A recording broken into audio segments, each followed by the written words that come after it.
आज भी हम वार्डों में पार्ट पार्ट में बटे हुए हैं। कोई एक जगह तो बसाहट है नहीं, कोई 1 नंबर वार्ड है, कोई 2 नंबर वार्ड है, कोई 8 नंबर वार्ड है, कोई 9 नंबर वार्ड है। तो मेरे हिसाब से अगर भाई स्कूल भी जाएगा तो स्कूल भी देना होगा, तो कहीं स्कूल बना दिया जाए। स्कूल बना देंगे तो लोग स्कूल बस से भी जाते हैं, आज भी बस से जाते हैं, कल भी बस से जाएंगे, मोटरसाइकिल से बच्चे को छोड़ने उनके पेरेंट्स जाएंगे। तो मेरे हिसाब से मंदिर भी कहीं बना दिया जाए, कहीं मस्जिद बना दिया, कहीं गुरुद्वारा, कहीं चर्च। तो मेरा ये कहना है कि देखिए बसाहट हमारी वहीं होनी चाहिए जहां हमें मूलभूत सुविधाएं मिल जाए। एक तो NH-39 हमारा जा रहा है, एक NH 135C है, वो भी जा रहा है, जो इलाहाबाद से बैठन को कनेक्ट कर रहा है।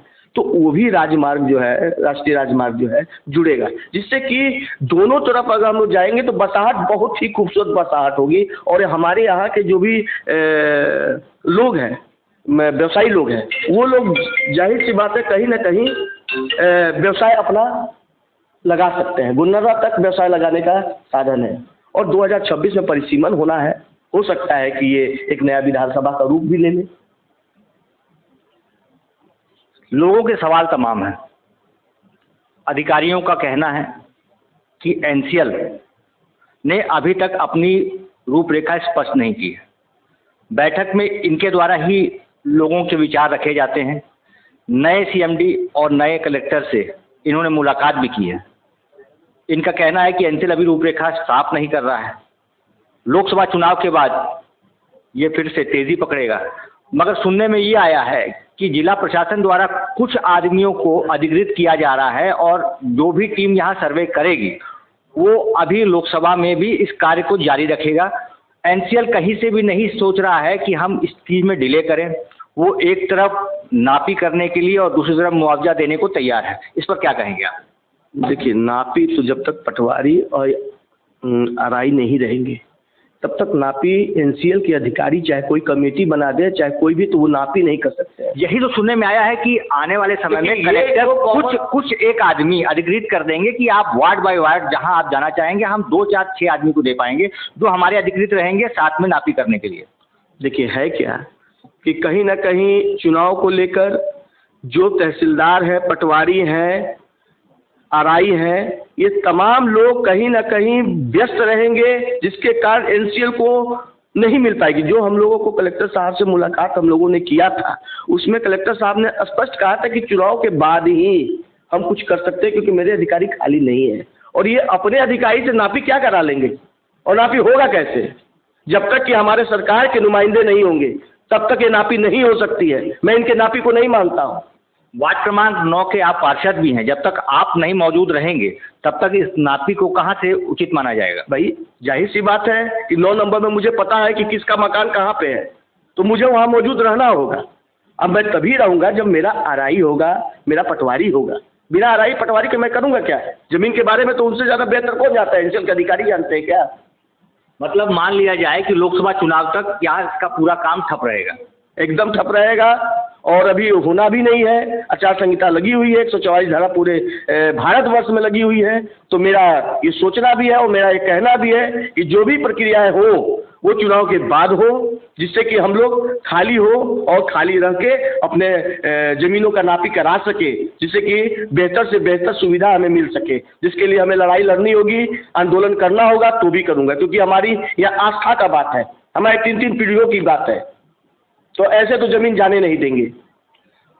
मोरवा का विस्थापन अब तक का सबसे बड़ा विस्थापन होने जा रहा है। मान लीजिए कि NCL और जिला प्रशासन मिलकर ये फैसला ले लेता है कि हम आपको बाकी जगह बसाने की जगह एक साथ एक जगह बसाएंगे। कैसे? क्योंकि कई राजनेताओं द्वारा ये सुना गया है कि भलुगढ़ फाइनल कर दिया गया है। ऐसे में मोरवा की जनता का प्रतिनिधित्व आप कैसे करेंगे? मोरवा का विस्थापन अगर भलुगढ़ में है तो क्या एक पार्षद की हैसियत से मैं पूछना चाहूँगा NCL प्रबंधन से, क्या उन्होंने मुझे लिखित में बताया? जैसे मुझे लिखित में चिट्ठी दिया है कि अभी राज्य सरकार से हमने पत्र दिया है, उसका जवाब नहीं आया, जब जवाब आएगा तो मिलेगा। तो क्या उन्होंने पत्र दिया है? अगर दिया है तो मुझे बताएं। अभी तक तो पत्र ही नहीं मिला, तो मैं भलुगढ़ को मान कैसे लूँ? मान नहीं, मेरा प्रश्न कुछ और है। अगर भलुगढ़ को फाइनल कर दिया जाता है तो इसे खिरवा पड़ताली ले जाने के लिए आप लोग की क्या रणनीति रहेगी? क्या आप एक आंदोलन खड़ा करोगे कि नहीं? भलुगढ़ जाएगा, बहुत बड़ा आंदोलन होगा। सिंगरौली आज भी हम डस्ट से, धुआं से, कोयले से इतना ज़्यादा हम सबका फेफड़ा खराब हो चुका है। 10 साल हम लोग मौत के नज़दीक आ चुके हैं और फिर जाके उसी गड्ढे में गिरे हम, जहाँ पे ऑलरेडी त्रिमुला का डस्ट आ रहा है और क्रेशरों का डस्ट आ रहा है और रेलवे साइडिंग का डस्ट आ रहा है। मैं उसी जगह जाकर फिर बस जाऊँ। कहा तो ये भी जा रहा है कि वहाँ कई और कोलवाछड़ी खुलने का भी प्रावधान है, जिसके लिए जमीन आवंटित कर दी गई है। 2 कोलवाछड़ियों का प्रोजेक्ट आ चुका है और वो आवंटित भी हो चुका है और हम एक जंगल के बीच में जाके बता देंगे। हम पुनः स्थापन चाहते हैं, विस्थापन नहीं चाहते हैं। इसीलिए हम लोगों ने अपने संघ का नाम पुनः स्थापन रखा है, न कि विस्थापन रखा है। क्योंकि लोग ये बोले कि देखो वो विस्थापित कॉलोनी है, कदापि नहीं होगा। ये पुनः स्थापना होगा इसकी, ये मोरवा पुनः स्थापित होगा। तो मैं आपके माध्यम से कहना चाहता हूँ एनसीएल प्रबंधन से कि जो भी काम करे सोच समझ के करे और अधिक से अधिक लाभ देने की कोशिश करे, जिससे कि हमारे यहाँ की जनता अपने सुखमय जीवन जहाँ भी जाए वहाँ सुखमय जीवन व्यतीत करे। अन्यथा इसके लिए बहुत बड़ी लड़ाई लड़नी पड़ेगी, तो भी लड़ेंगे हम सब, हम तैयार हैं। एक और बहुत बड़ा सवाल लोगों के मन में है कि मुआवजा किस रेट पे मिलेगा, क्योंकि कहा गया है कि मोरवा का जो रेट है वो रोक दिया गया था, क्योंकि जो मोरवा का विकास है वो रुक गया था, जिस कारण से यहाँ के रेट नहीं बढ़े। बैठन में जो ज़मीनों के रेट हैं कुछ और हैं, तो क्या उसको लेकर के इसे कलेक्टर महोदय से बात की गई है कि नहीं हमें इस रेट पे नहीं, इस रेट पे मुआवजा मिले? पुराने कलेक्टर साहब से चर्चाएँ हुई थी, नए कलेक्टर साहब आए हैं, इन्होंने कहा कि मैं पूरी बातों को पहले समझ लेता हूँ, समझने के बाद ही मैं इस पर निर्णय पे आऊँगा। पहला चीज़। दूसरा चीज़ कि एनसीएल जो भी एक्ट उसका कहता है, लार एक्ट में जो भी प्रावधान है उसमें जो भी कहता है उसको वो फुल फिलअप करे, पूरा देने की कोशिश करे।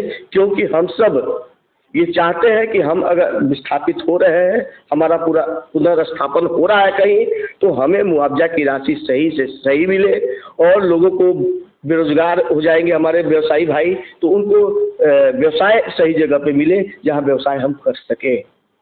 मेरा यही कहना है आप लोगों से कि आप लोग भी मीडिया हैं और मीडिया के माध्यम से मैं ये कहना चाहूँगा कि एनसीएल प्रबंधन अच्छा से अच्छा पुनः स्थापन करें हम लोगों का, और साथ ही साथ हम लोग का जो मुआवजा राशि है वो सही दे और जल्द से जल्द करे। तो ये नौ के पार्षद शेखर सिंह, जिन्होंने अपनी बात स्पष्ट रूप से रखी है कि ये भलुगढ़ नहीं जाना चाहते हैं, आम जनता का प्रतिनिधित्व ये कर रहे हैं। इनका कहना है कि कोई भी भलुगढ़ जाने को तैयार नहीं है, ये निगम क्षेत्र में बसना चाहते हैं, खेरवा पड़ताली, जहाँ का विकास आगे होने वाला है राष्ट्रीय राजमार्ग 135C आने के बाद। तो इन्होंने अपनी बातें स्पष्ट रूप से कही हैं कि अगर कहीं और बसाया जाएगा तो एक उग्र आंदोलन के लिए एनसीएल प्रबंधन तैयार रहे।